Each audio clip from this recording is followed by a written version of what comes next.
Witam. Widzicie kotłownię w domu, w którym ogrzewanie ma działać po wyłączeniu energii elektrycznej. Nie oznacza to, że nie zainstalowano tutaj urządzeń elektrycznych ułatwiających jej obsługę.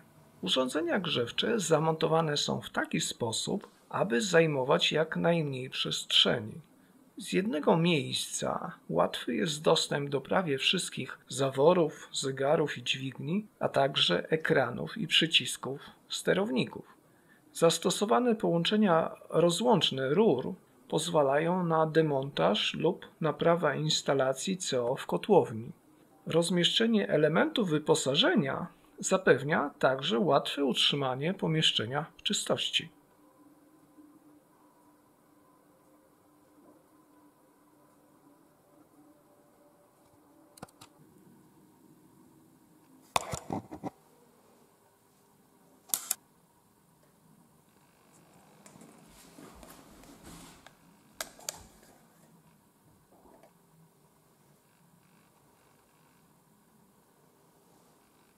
Pod kocioł przygotowano specjalny postument, aby wypoziomować miejsce jego posadowienia, ponieważ podłoga w kotłowni ma spadek w kierunku syfonu. Podniesienie pod kocioł ma wysokość około 5 cm.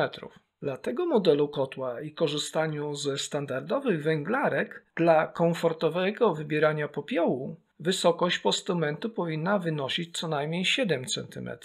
Podniesienie posadowienia kotła o dodatkowe 2 cm wiązałoby się w tym przypadku ze zmniejszeniem przestrzeni pomiędzy poziomem bojlerem i górną wyczystką, a tym samym mniejszym komfortem przy czyszczeniu wymiennika kotła. Połączenie rur powrotnych instalacji grawitacyjnej zrobione jest pod podłogą w zagłębieniu za kotłem. Dostęp do połączenia uzyskano dzięki wykonaniu podłogi za kotłem z płytek terakoty przymocowanych do rozbieralnego metalowego stelaża.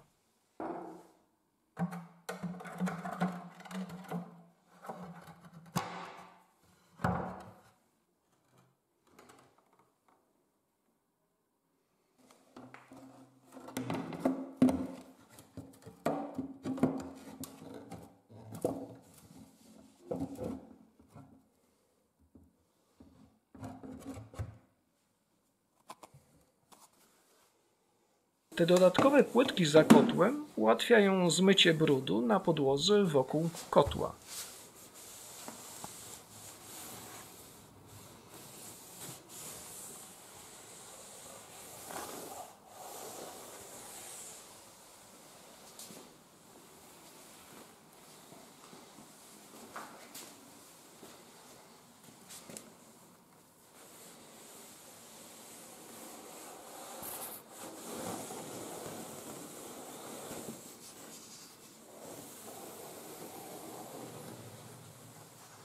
Przewody elektryczne od i do sterowników poprowadzone są z dala od gorących części instalacji w kanale naściennym lub przytwierdzone do ściany uchwytami w taki sposób, że są one ukryte za kotłem, a jednocześnie jest łatwy dostęp do połączeń gniazd i wtyczek wentylatora oraz pomp obiegowych. Gniazda i wtyczki z bolcem zapewniły po rozłączeniu uzyskanie takiego samego połączenia przewodów fazowych i neutralnych. Pamiętajcie, dla własnego bezpieczeństwa pracę przy podłączeniach elektrycznych zlecajcie osobom z uprawnieniami. A to jest niewykorzystany przewód od termostatu pokojowego, czekający na ewentualne zainstalowanie kotła z zapalarką pracującego według harmonogramu. Teraz widzicie sterownik instalacji kolektorów słonecznych i ciepłej wody użytkowej włączony przez cały rok. Nawet gdy kolektory słoneczne nie pracują, sterownik pokazuje temperaturę na kolektorach oraz zbiorniku wstępnym i bojlerze poziomym w kotłowni. Dolny sterownik z ekranem włączany jest tylko podczas palenia w kotle i steruje wentylatorem wyciągowym oraz pompą obiegową zmniejszającą różnicę pomiędzy temperaturą zasilania i powrotu kotła. Ten sterownik kotła podłączony jest do miernika zużycia energii elektrycznej. Wskazania aktualnego zużycia energii elektrycznej przez wentylator pozwalają ocenić, na jakiej pracuje on mocy oraz jaki jest aktualny ciąg w kominie, a także służą optymalizacji ustawień sterownika pompy obiegowej. Grzałka w bojlerze podłączona jest do prostego sterownika zegarowego, ewentualnie załączającego grzanie wody energią elektryczną w strefie nocnej. Obecnie jest on wykorzystywany bardzo rzadko. Najbliżej od strony drzwiczek kotła znajduje się włącznik lampy ściennej, która oświetla przestrzeń przed kotłem. Pozostałe wolne gniazdo elektryczne służy do podłączenia przenośnej lampy podczas czyszczenia kotła oraz podłączenia odkurzacza przewodowego.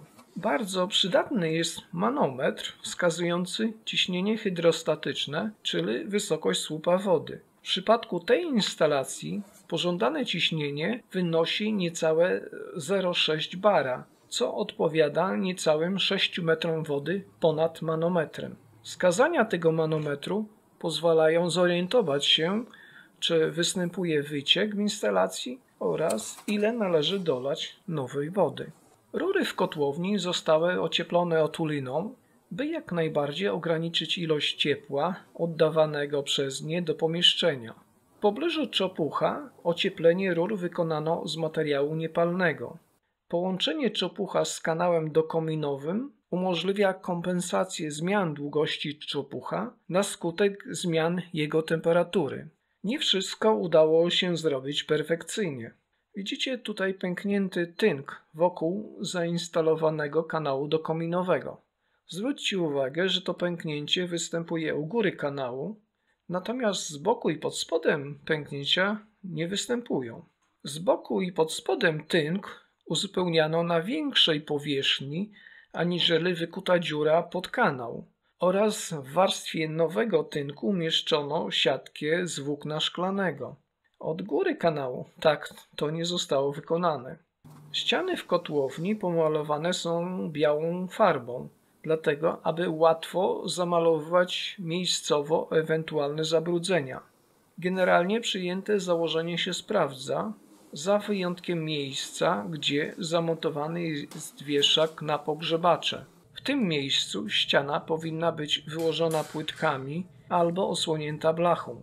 Ciekaw jestem Waszych opinii, co według Was zrobilibyście inaczej. Jestem Sylwestro. Zapraszam do polubienia i komentowania filmu, subskrybowania mojego YouTube'owego kanału oraz oglądania innych moich filmów.